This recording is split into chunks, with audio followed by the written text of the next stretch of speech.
Hi guys, it's Fightsci here with yet another video, and today we're talking about one of the biggest problems plaguing modern boxing, CTE in boxing. Let's break it down. Now we're talking about the age-old issue in boxing, CTE. Yes, repeated concussive blows to the head. I'm just going to start off with why it's an issue. Pretty self-explanatory, really.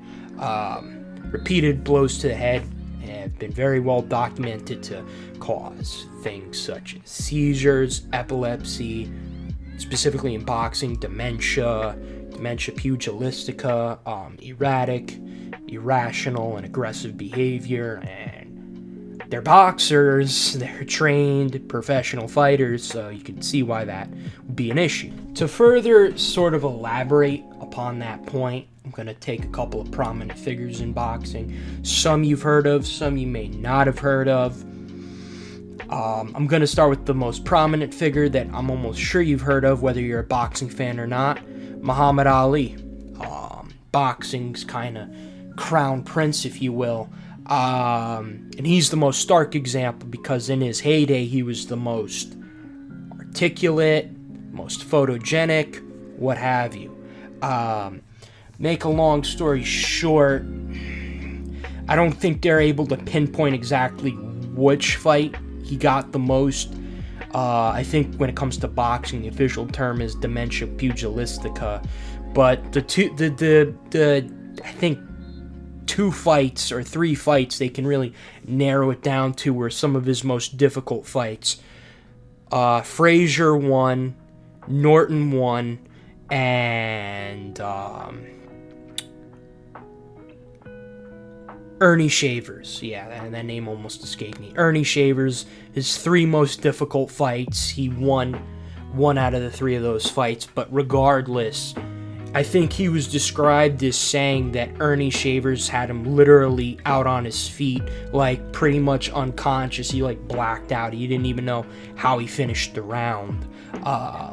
Another one is Evander Holyfield, who's really not as articulate or photogenic, but he was at least, coherent. Back in his heyday, he's like mush mouth. He could barely speak. I think he was on Tyson's podcast. He could barely get out a coherent sentence. Riddick Bowe is another one that probably doesn't quite speak the Queen's English, but he's like mush mouth. You can barely understand him. And probably the most tragic example is a guy by the name of Gerald McClellan, a.k.a. G-Man. His was more like one incident that really screwed everything up for him. He had a fight with Hall of Fame boxer and middleweight champion Nigel Benn, and at one point, I think, if I'm not mistaken, Nigel Benn trips and literally headbutts Gerald McClellan so hard to a point where he had a brain bleed, and he's lucky to even still be alive. He's like, I think he might be in like a semi-vegetative state, or if he's not, he's like half deaf, partially blind, can't walk, maybe understands what people say to him. He has a very hard time speaking, and those are all 4 of the best examples I could come up with, all very tragic, especially Gerald McClellan. Prayers out to him and his family, but those are 4 best examples I could come up with. Now, time to hop into the crux of the issue. What is CTE in boxing, and why is it an issue?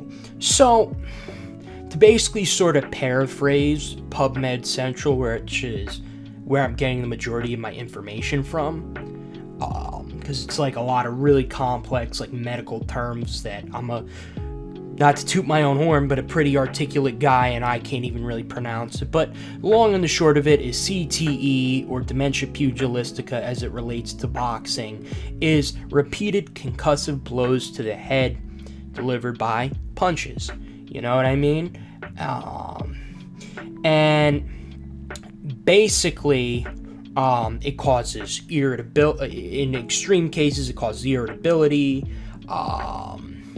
erratic behavior, seizures, short-term memory loss, in some cases even death. It's a very bad issue.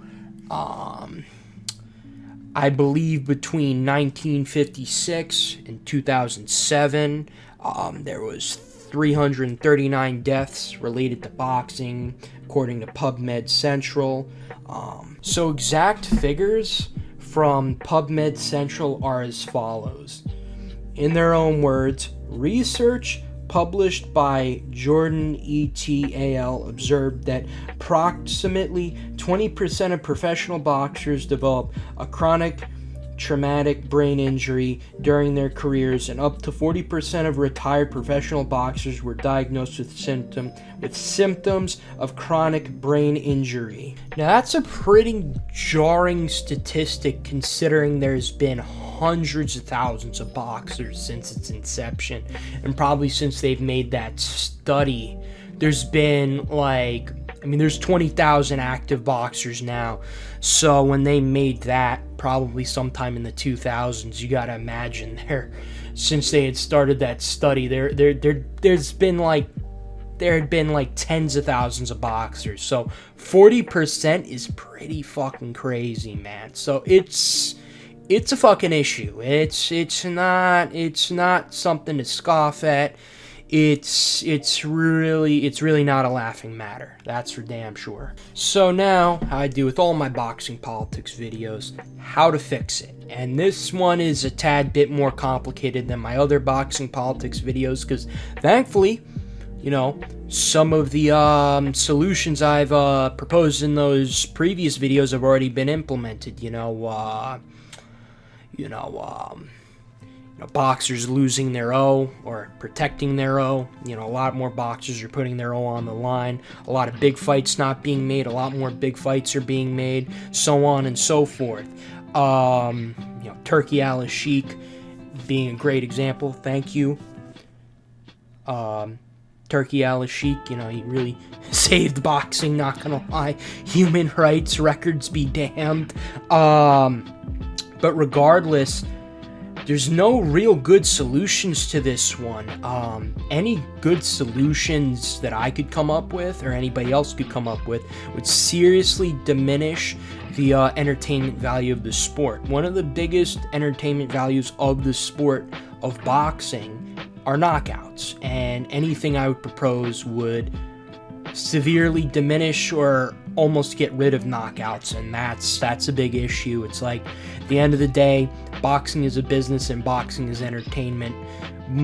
People more so pay attention to that than it as a martial art form, as I do and as all my subs do, you know what I mean? However, some modern solutions that actually work have already been made. For example, on November 13th, 1982, a match between a boxer named Ray Boom Boom Mancini and a fighter named Duk-Koo Kim took place, and Duk-Koo Kim ended up dying from the complications from that match. I hate to say it like this, but the beating Ray Boom Boom Mancini gave him. And in 1987, for whatever reason, it took 5 years, but in 1987, the WBA of all sanctioning bodies decided to change the number of rounds from 15 to 12, and according to this article, PubMed Central, it decreased the amount of deaths in championship boxing matches considerably. So that's already a very big innovation that has helped to significantly at least decrease the amount of deaths in boxing and severely or greatly limit the amount of CTE in boxing matches. But it's still there, it's still prevalent, and it's still an issue. Now, some personal suggestions I would make is headgear and a point system, something similar to the amateurs, but going back to my point before, that would significantly, diminish the sport's entertainment value. You're talking about less knockouts, more fights going to the scorecard, people aren't getting hit as hard. It wouldn't really work. This is one of those boxing politics videos where it's like there is really no good solution. We could suggest, a myriad of things, but nothing will really, it's not really going to change. It's probably changed as much as it will. It is very few very few boxers. I mean, it's shitty you got to set the bar this low, but very few boxers are dying. There's much less CTE. I'd say Floyd Mayweather is actually one of the good examples. He's a guy that, got out of the game while he was still fresh, intact, first ballot Hall of Fame resume, a lot of great fights even a lot of entertaining fights under his belt, and he got out. He's from like a very roughneck town called Flint, Michigan. However, the guy's still as fresh as a bell, and considering the guy's illiterate, he speaks pretty articulate to me. So I guess the best solution is, unfortunately, you have to, is either one of two solutions, really. It's either have good defensive hygiene. It is called the game of hit and don't get hit for a reason, or you got to pick another sport. There really is no in between. You got to really not get hit. Otherwise, the first four examples in the beginning being a great example is what could end up happening to you. In the end, this is one of those boxing politic videos that might have to be open-ended. This isn't like your traditional topic like boxing judging or why the biggest fights aren't being made or even why are there multiple belts. This one has no clear solution, and any clear solutions there might be would either fundamentally change the sport or significantly impact its entertainment value. So, I would like to have an open discussion in my comments section. What do you, my subscriber, my viewer, what have you, think should be done about CTE in boxing? Do you like this suggestion I made? Do you have any yourself? Let me know in the comments section below. This is Fightsci signing out.